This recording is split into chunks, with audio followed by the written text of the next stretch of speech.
Und deshalb habe ich mir auch überlegt, dass ich jetzt eben ein bisschen ein kleines neues YouTube-Format einläute.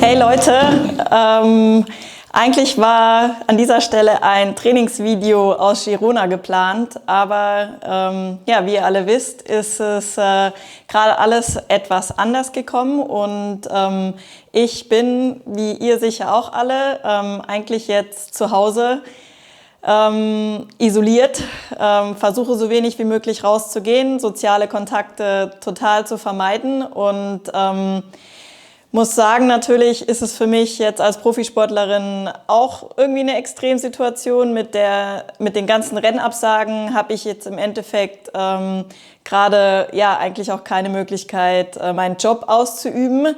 Und ich weiß natürlich auch, dass Sport ein Luxus ist und dass es deutlich wichtigere Dinge im Leben gibt. Dennoch ist es natürlich meine Arbeit und hat für mich daher natürlich auch einen hohen Stellenwert.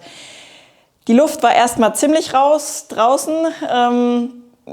Ich habe echt gemerkt, wie stark meine tägliche Motivation eben durch die Ziele, die ich habe, im Sinne von Wettkämpfen auch ja, geprägt ist und wie ich jetzt das so für mich auch neu definieren muss. Also ich habe eine Woche jetzt wirklich fast gar nichts gemacht und wirklich die Zeit genutzt, um mal mich neu zu sortieren und habe jetzt beschlossen, es ist wieder an der Zeit, aktiv zu werden, allerdings schlau zu trainieren, wenn ich trainiere.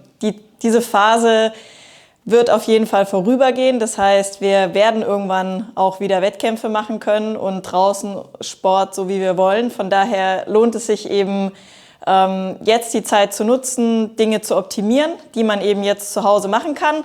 Und deshalb habe ich mir auch überlegt, dass ich jetzt eben ein bisschen ein kleines neues YouTube-Format einläute.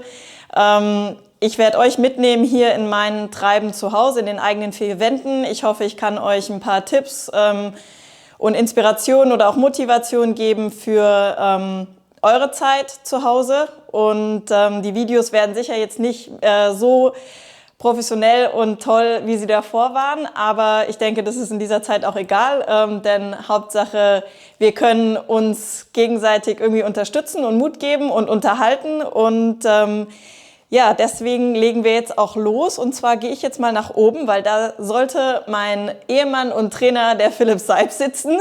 Der ist natürlich auch im Homeoffice und ja, wie gesagt, die letzte Woche habe ich nicht trainiert und jetzt habe ich aber für mich beschlossen, ich möchte wieder loslegen und jetzt werde ich ihn mal besuchen und möchte ihm diesen Entschluss mal mitteilen. Also, los geht's. So, da seht ihr den Nino, der ist auch im Homeoffice. Dem geht's aber auch sehr gut. So, jetzt geht's mal ans Eingemachte für den Philipp. Let's go. Mal schauen, ob er fleißig ist. Ich habe beschlossen, es ist Zeit, wieder zu trainieren. Ich hoffe, man sieht uns. Nachdem ich jetzt, wie du ja auch mitbekommen hast, ziemlich in den Seilen hing, habe ich mir überlegt, dass ich eigentlich jetzt wieder loslegen möchte. Und will mit dir besprechen, was jetzt die sinnvollste Art und Weise ist. Zum einen, ich war jetzt in einer richtig guten Form. Eigentlich hätte ich jetzt demnächst Wettkampf gemacht. Und das Problem hast du ja mit mehreren Athleten. Es waren ja einige, die jetzt schon eigentlich ja in super Rennform waren. Und ich denke mal, kannst du mir gleich widersprechen, wenn es nicht so ist, aber ich stelle es mir so vor, dass das jetzt für die Rennpferdchen im Stall, die jetzt eigentlich voll race-ready waren, die schwierigere Situation ist als für die, die so ohnehin erst irgendwie geplant hatten, im Mai oder so in die Saison einzustarten, auch was das Training angeht. Ja, definitiv. Ich glaube, es ist für jeden ein großer Einschnitt gewesen erstmal. Es war ein Prozess, dass sich angekündigt hat, dass nichts stattfinden kann und nichts stattfinden wird.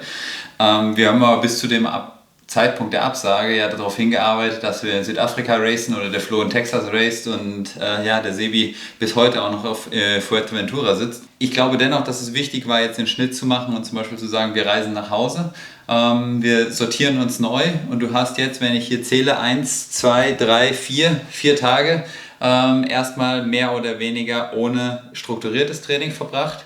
Ich zähle da aber 1, 2, 3, 4, 5, 6. Wenn du die Tage zusammenrechnest, aber wenn ich genau auch hinschaue, hast du in diesen 6 Tagen tatsächlich jeden Tag deutlich über 2 Stunden Sport gemacht. Das heißt, ich kann mich auf dich verlassen, du arbeitest auch ohne mich weiter. Nein, ganz im Ernst, ich glaube, dass es tatsächlich wichtige Aufgaben gibt zu erledigen, nämlich deine Pflicht als Athletin ist es, sich darauf vorzubereiten, dass es wieder weitergehen kann. Wir haben verschiedene Inhalte, die wir jetzt auch angehen können, aber der größte Punkt scheint für mich erstmal zu sein, zu überlegen, welche Motivation habe ich und an welchen Zielen möchte ich weiterarbeiten, um dann auch auf etwas hinzuarbeiten. Ich glaube, dass es für die Athleten grundsätzlich bedeutet ein Umdenken. Das heißt, wir haben eine gewisse eine Ungewissheit, wann geht es weiter, wie komme ich weiter. Deshalb muss man vielleicht die Ziele neu justieren und zum Beispiel gemeinsam besprechen. Ja klar, Südafrika fällt aus für dich, aber was bedeutet das denn eigentlich? Klar, wir bauen jetzt nicht weiter an einer Ironman-Form erstmal, aber wir bauen weiter an deiner an der Idee, die wir das war ja auch so ein bisschen das, was ich jetzt für mich in den letzten Tagen irgendwie beschlossen habe. Ich kann jetzt kein Rennen als Ziel formulieren, aber ein Ziel, was eigentlich für mich das ganze Jahr über mich begleitet und vor allem eigentlich im Winter, wo man so das Gefühl hat, man bereitet sich jetzt auf die Wettkampfsaison vor, ist ja so dieses an Schwächen zu arbeiten, Dysbalancen, bei mir in dem Fall loszuwerden, einfach so dieses Streben nach besser werden und jetzt haben wir kein konkretes Ziel, auf das wir hinarbeiten können, also kein Termin im Sinne von einem Wettkampf, aber dieses Projekt, die beste Version von mir selbst zu werden, das bleibt ja bestehen. Und eigentlich ist es jetzt, habe ich zumindest für mich so jetzt beschlossen, ein geiler Moment, um nochmal so ein bisschen wirklich das Fundament zu verbessern, mich athletisch noch besser aufzustellen und da bietet mir jetzt auch eigentlich mein Zuhause gute Möglichkeiten, weil für viele Übungen brauche ich ja nicht mehr als eine Matte. Ja, das ist tatsächlich, also für mich ist es auch so, dass ich jetzt sage, jawohl, lass uns damit loslegen und ich habe ja auch ein paar Sachen, mit denen ich dich natürlich immer nerve, aber was wird es wohl sein? Maximalgeschwindigkeit, Ökonomisierung im GA, wir treffen die verschiedenen Sachen, Sauerstoffaufnahme, mir fällt ganz viel ein, was wir trainieren können, ich glaube, es macht auch richtig Bock, das Training. Also macht es ja Sinn, wenn du jetzt mir einen neuen Trainingsplan baust, dass wir halt einfach nicht mehr jetzt irgendwie die übelst langen Einheiten machen, die ich eigentlich eher mache, um halt mich dann auf einen Ironman vorzubereiten, dass wir versuchen, weiter meine Grundlage zu verbessern und auch meine maximale Fähigkeit, um eben mich weiterzuentwickeln, was häufig eben, wenn Wettkämpfe anstehen, schwieriger ist. Das heißt, kurze, harte Sachen und ein smartes Grundlagentraining, was man eben auch super auf der Rolle machen kann, wo man auch keine 3 bis 4 Stunden für braucht. Und einfach schauen, dass ich gesund bleibe, dass wir jetzt nicht das Immunsystem durch irgendein krankes Training noch zusätzlich schwächen, sondern halt einfach so ein Fitnesslevel halten. Ja, vielleicht sogar gar nicht um Fitnesslevel halten, sondern richtig... Also ausbauen. Genau, ausbauen. Und zwar tatsächlich, wie du es schon gesagt hast, nämlich, dass du nach oben raus richtig performen kannst. Das heißt, also im Prinzip so eine klassische Over-and-Under-Struktur im Training anzugehen. Das macht auch richtig Laune, weil das heißt V2-Intervalle, kurze EB-Intervalle, Sprints auf dem Rad, kombiniert mit einem ganz ordentlichen Umfang an Grundlagentraining. Wie du schon gesagt hast, auf der Rolle kann man da richtig, richtig cool arbeiten, aber auch laufen. Und die andere Sache ist, dir fällt eine dritte Disziplin weg. Das ist eigentlich... Ja, darüber müssen wir noch sprechen. Ja, wir werden dafür Ersatz finden, ob das ein Wassertrainer ist oder ob das ein Skiergometer ist oder ob du mit deinen Skilanglaufstöcken draußen rumstocherst. Aber du hast effektiv 4 bis 5 Einheiten, die dir pro Woche erstmal 1,5 Stunden wegfliegen. Ja? Das heißt, die dürfen wir bei anderen Sachen einbauen. Das heißt nicht, dass das Training weggeht. Aber was würdest du jetzt zum Beispiel sagen? Bisher habe ich jetzt, seitdem quasi die Schwimmbäder zu sind, meine letzte Schwimmeinheit war am 11. März. Ja. Also jetzt dann auch über eine Woche her. Ja. Seitdem habe ich jetzt auch nichts gemacht an irgendwelchen schwimmspezifischen Zugseil, sonst was Geschichten, weil wie gesagt die Motivation auch erstmal ziemlich durchhing. Jetzt merke ich schon, wie krass mir das Schwimmen fehlt. Ich hätte so Bock zu schwimmen, geht euch da draußen sicher genauso. Was ich jetzt noch gerne wissen würde, ist, also ich sehe mich jetzt noch nicht irgendwie, dass ich da jeden Tag irgendwie krass halbe Stunde Zugseiltraining mache oder so. Weiß ich auch von dir, dass du jetzt nicht sagst, dass das jetzt unbedingt sein muss, weil es schon auch recht artifiziell ist. Kann man sicher machen, aber die Frage ist am Ende, wie viel es wirklich bringt. Jetzt wird es aber halt auch viele geben oder je nachdem, wie sich die Situation weiterentwickelt, falls wir nicht mehr draußen uns bewegen können, fällt sowas wie Skilanglauf, Stock, irgendwas weg, hat auch nicht jeder. Ist vielleicht schon spannend auch grundsätzlich zu diskutieren, was man jetzt eben macht, wenn man gar nichts dergleichen zur Verfügung hat und nur zu Hause ist, dann ist im Endeffekt vielleicht auch die Ansage einfach, dann ist es so und man muss sich locker machen. Ja, du hast aber dazu mehrere Sachen gleich angedeutet. Also einmal glaube ich, dass du tatsächlich deine Athletik so hinbringen kannst, dass du eben nicht wie aus einer Saisonpause kommst, wo du nichts gemacht hast, sondern im Endeffekt kannst du dich athletisch so vorbereiten, ja, dass es trotzdem passt. Ich bin mir nicht sicher, ob man das Wasser am Zugseil richtig simulieren kann. Das heißt im Endeffekt, ob man da ein Ersatztraining macht oder ob man sich quasi so gesund wie möglich aufstellt, dass du da rauskommst und dass du einfach athletisch gut dastehst, dass du wieder bereit bist, das anzunehmen, sobald es Schritt für Schritt wieder möglich wird. Ja? Das heißt, sich jetzt gar nicht verrückt zu machen. Klar sind wir nicht glücklich darüber, wenn jetzt 2, 3 oder 4 Wochen die Schwimmbäder geschlossen sind. Vermutlich ist danach die Freiwassersaison wieder möglich.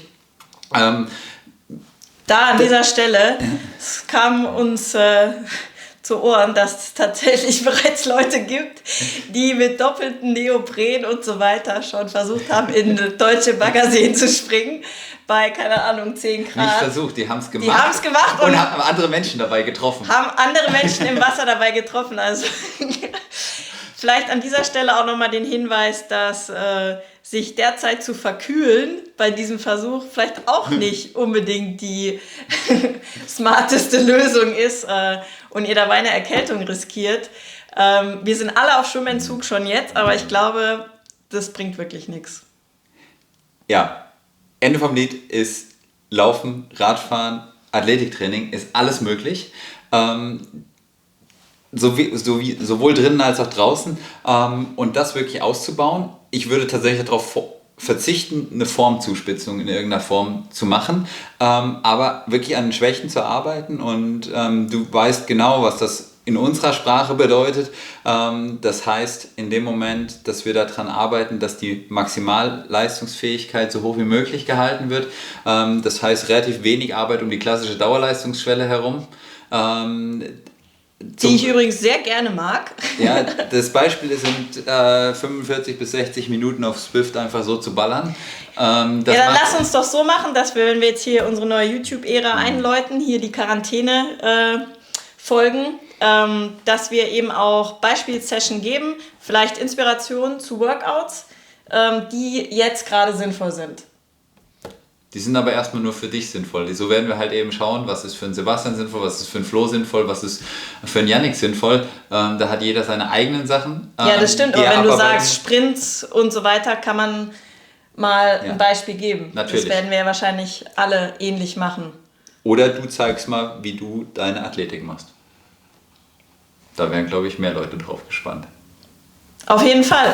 Nee, das gehört ja auch dazu, hast du ja gesagt. Ja. Als ein Punkt, den ich dann demnächst machen darf wieder. Ja, oder zum Beispiel wirklich zu schauen, dass man, wenn man eben wirklich auf der Rolle gearbeitet hat, eben auch wieder danach schaut, dass auch die Hamstrings wieder aufgehen und ready sind, zum Beispiel, um sich zu erholen. Erholung ist übrigens der nächste Punkt. Erholung dürft ihr nicht vergessen. während der ganzen Home-Trainer-Geschichte. Genug zu schlafen, entspannt durch die Geschichte durchzugehen. Da haben wir auch noch ein paar Ideen, wie wir es machen und wir nehmen euch ein bisschen dabei mit. Genau, also seid gespannt. Wir sind auch gespannt, wie wir das umgesetzt bekommen, ohne professionelle Hilfe, zum Beispiel von dem Sportspinner. Liebe Grüße. Bleibt gesund, bleibt vor allem zu Hause.